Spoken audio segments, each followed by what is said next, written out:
हे हे प्रभु, हे प्रभु, हे हरि राम कृष्ण जगन्नाथ प्रेमानंद, ये क्या हुआ?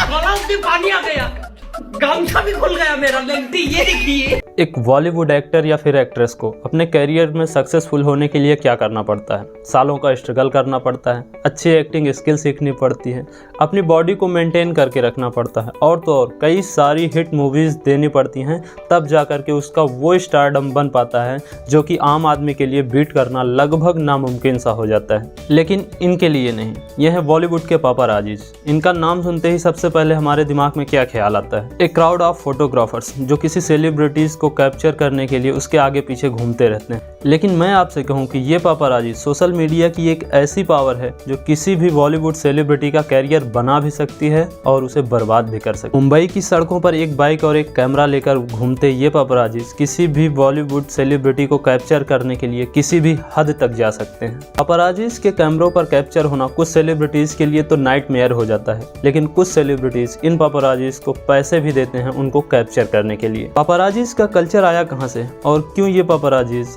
मुंबई की सड़कों पर बाइक और कैमरा लेकर के सेलिब्रिटीज को कैप्चर करने के लिए दिन भर भाग दौड़ करते रहते हैं? सेलिब्रिटीज को दिन रात एयरपोर्ट, जिम और कैफेज में कैप्चर करने से इनको मिलता क्या है? और क्या बॉलीवुड इंडस्ट्री अपने फिल्मों और गानों को प्रमोशंस के लिए इन पापाराजीज पर कंप्लीटली डिपेंडेंट है? तो आइए जानते हैं बॉलीवुड में पापाराजीज के कल्चर के बारे में।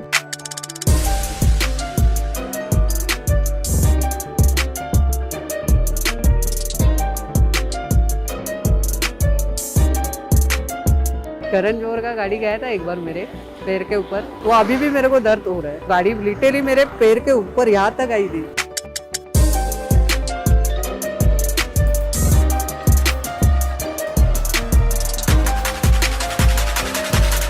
देखो, इंडियन डेमोक्रेसी के 4 पिलर्स हैं: लेजिस्लेटिव, एग्जीक्यूटिव, जुडिशरी और मीडिया। मीडिया को इंडियन डेमोक्रेसी की बैकबोन कहा जाता है और जब मीडिया के सेक्शंस की बात आती है तो ये 3 पार्ट्स में डिवाइडेड है: इलेक्ट्रॉनिक मीडिया, सोशल मीडिया और प्रिंट मीडिया।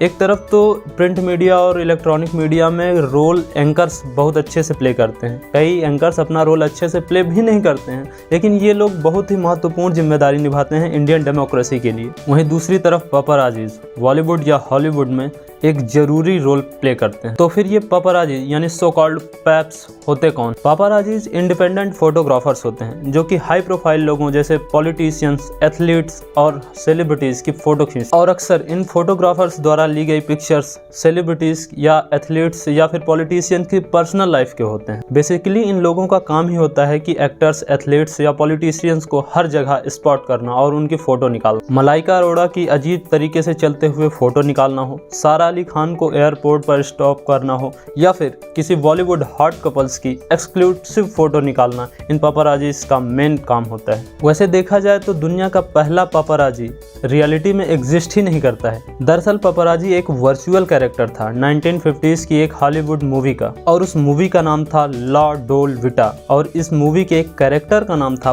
पापाराजी, जिसका काम था हाई प्रोफाइल लोगों की फोटो खींचना और उसको पब्लिक कर देना। और ये पापाराजी नाम का कैरेक्टर हाई प्रोफाइल लोगों की फोटो खींचने के लिए किसी भी हद तक गुजर जाता था। ये मूवी रिपोर्टर्स और फोटोग्राफर्स के द्वारा काफी ज्यादा पसंद की गई, जिसका कारण था कि पापाराजी का कल्चर चलन में आ गया और यहीं से शुरुआत हुई पापाराजी कल्चर की। भारत के पहले पापाराजी थे योगेश साह, लेकिन इंडिया में पापाराजी कल्चर का क्रेज 2007 के बाद से ही देखने को मिला और वो भी इस फोटो की वजह से। तो बात कुछ ऐसी थी कि अभिषेक और ऐश्वर्या की शादी में फोटोग्राफर्स और रिपोर्टर्स को बैन कर दिया गया था। कई सारे रिपोर्टर्स और फोटोग्राफर्स ने कोशिश की पर वो सक्सेसफुल नहीं हो पाए अभिषेक और ऐश्वर्या की शादी की फोटो लेने में। लेकिन इन सब के बीच एक आदमी सक्सेसफुल हो गया। ये थे वीरेंद्र चावला, जिन्होंने अभिषेक और ऐश्वर्या की ये वाली फोटो खींची थी और ये पिक्चर उस वक्त की बहुत हाई डिमांडिंग पिक्चर भी बन गई थी। और उसके बाद ईयर बाय ईयर पापाराजी का क्रेज बढ़ता ही चला गया। वायरल भियानी और वीरेंद्र चावला जैसे हाई डिमांडिंग फोटोग्राफर्स या एक्सपीरियंस फोटोग्राफर्स आज के समय में अपने मीडिया हाउसेस और सोशल मीडिया एजेंसीज तक चला रहे हैं, जहां पर पापाराजीज को दिन और रात की शिफ्ट में बांट दिया जाता है और उनको उनके ग्रुप के हिसाब से लोकेशन वाइज डिवाइड कर दिया जाता है कि आप इस ग्रुप के हैं तो इस लोकेशन पर जाएंगे, आप इस ग्रुप के हैं तो इस लोकेशन पर जाएंगे आप। जैसे कि सेलेब्स को हर दिन जिम के बाहर कैप्चर करना इनका डेली रूटीन होता है। और दूसरी टीम को इस हिसाब से बांट दिया जाता है कि जुहू से बांद्रा तक आप सेलिब्रिटीज के बंगलोज और फ्लैट्स को विजिट कर देंगे, और तीसरी टीम को सेलिब्रिटीज के कॉफी शॉप और रेस्टोरेंट्स के बाहर कैप्चर करने के लिए लगा दिया जाता है। और इन पापाराजीज को सेलिब्रिटीज के गाड़ी के मॉडल्स और यहाँ तक कि नंबर भी याद होते हैं ताकि उनको ढूंढने में, उनको पहचानने में आसानी हो। एयरपोर्ट पापाराजी सबसे ज्यादा ट्रेंडिंग में होते हैं क्योंकि सेलिब्रिटीज रोज अपने नॉर्मल लुक में दिखाई देते हैं, लेकिन एयरपोर्ट लुक सबका अलग अलग होता है। जो भी कपड़े, बैग या फिर शूज सेलिब्रिटीज एयरपोर्ट पर पहन के आते हैं, कुछ दिनों बाद उसी प्रोडक्ट, उसी ब्रांड, उसी शूज की डिमांड काफी ज्यादा मार्केट में बढ़ जाती है और इस फोटो के पब्लिश होने के बाद वही चीज ट्रेंड में आ जाती है। ज्यादातर सेलेब्स की PR टीम भी इन पैप्स को एयरपोर्ट पे कॉल करके बुलाती है, पर ऐसा तब किया जाता है जब उस सेलिब्रिटी की कोई मूवी या फिर कोई बड़ा प्रोजेक्ट आने वाला होता है, जिससे कि फिल्म या प्रोजेक्ट का प्रमोशन भी हो जाए और इन सेलिब्रिटीज को थोड़ी अटेंशन मिल जाए और वो वैलिड भी रहें। और ये सभी सेलिब्रिटी ऐसा प्रिटेंड करते हैं कि जैसे पापाराजी उन्हें जानबूझकर बहुत ज्यादा परेशान कर रहे हैं। सेलेब्स की एक्सक्लूसिव पिक्चर क्लिक करने के लिए इन पैप्स को दिन रात एक्टिव रहना पड़ता है, उनको 24/7 काम करना पड़ता है। और ये पापाराजी साल के 365 दिन काम किया करते हैं क्योंकि दिवाली पर इन्हें सेलिब्रिटीज की दिवाली पार्टी कवर करनी होती है, क्रिसमस पर क्रिसमस पार्टी कवर करनी पड़ती है और तमाम बड़े त्योहारों पर उनकी एक्सक्लूसिव पिक्चर निकाल करके अपनी मीडिया एजेंसी को देना पड़ता है क्योंकि इन्हीं दिनों की फोटोज ज्यादा ट्रेंडिंग में होती हैं। और कई सारे फोटोग्राफर्स पहले इंडिपेंडेंट फोटोग्राफर्स होते हैं और बाद में किसी और सोशल मीडिया एजेंसी या फिर किसी मीडिया हाउस के लिए काम करना शुरू कर देते हैं। पापाराजी बनने के लिए बेसिकली आपके पास 3 GB से ज्यादा का रैम का फोन होना चाहिए, एक कैमरा होना चाहिए और हाँ, सबसे ज्यादा जरूरी चीज आपके पास एक बाइक होनी चाहिए। बाइक का होना इसलिए जरूरी है क्योंकि इन्हें सेलेब्स को बाइक से ही फॉलो करना होता है और कई बार तो बाइक से फॉलो करते करते इन पापाराजीज की डेथ भी हो जाती है।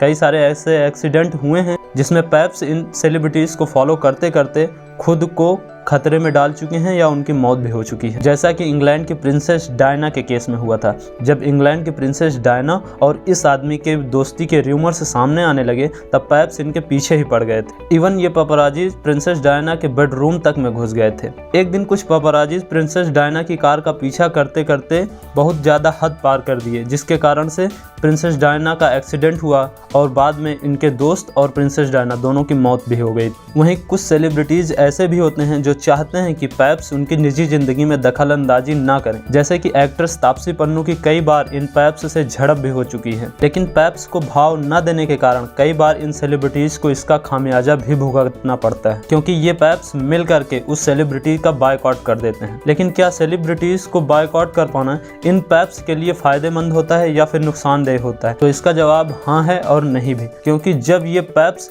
ग्रुप बना करके किसी सेलिब्रिटी को बायकॉट करते हैं तो उस सेलिब्रिटी की प्रेजेंस धीरे धीरे खत्म होती चली जाती है। ना तो उनको कोई मीडिया में भाव देता है, ना ही सोशल मीडिया में कोई उनको पूछता है। और ये पापाराजी सेलेब्स को बायकॉट करना अफोर्ड इसलिए नहीं कर सकते हैं क्योंकि इसी काम के ही तो इनको पैसे दिए जाते हैं। अगर सभी सेलिब्रिटीज पैप्स को भाव देना बंद कर देंगे तब ये पापाराजीज बिल्कुल बेरोजगार ही हो जाएंगे। इन बॉलीवुड पैप्स की रिलेवेंस धीरे धीरे खत्म होने लगी है क्योंकि कोई मेगा स्टार इनको तो पहले ही भाव नहीं देता था, ना अब भाव देता है। और जो सेलिब्रिटीज इन पैप्स को पे करते थे उनकी प्रेजेंस दिखाने के लिए, अब जनता उनकी टैक्टिक्स को बड़ी आसानी से समझ लेती है कि इनका कोई बड़ा प्रोजेक्ट आने वाला है या फिर इनकी कोई मूवी आने वाली है। जब कोई सेलिब्रिटी एयरपोर्ट पर अचानक से ज्यादा दिखना शुरू हो जाए या मंदिर जाता हुआ दिखना शुरू हो जाए या फिर कई सारी चैरिटी करता हुआ मिल जाए तो जनता अब आसानी से गेस कर लेती है कि इस सेलिब्रिटी का कोई ना कोई प्रोजेक्ट आने वाला है या कोई मूवी ही आने वाली है। एक जमाने में लोगों को ये लगता था कि किसी बॉलीवुड स्टार के पीछे कई लोग कैमरा लेकर दौड़ रहे हैं तो एक्चुअल में उसके पास कितनी ज्यादा फेम होगी, और उन एक्टर्स की PR टीम भी उन्हें लार्जर देन लाइफ दिखाया करती थी।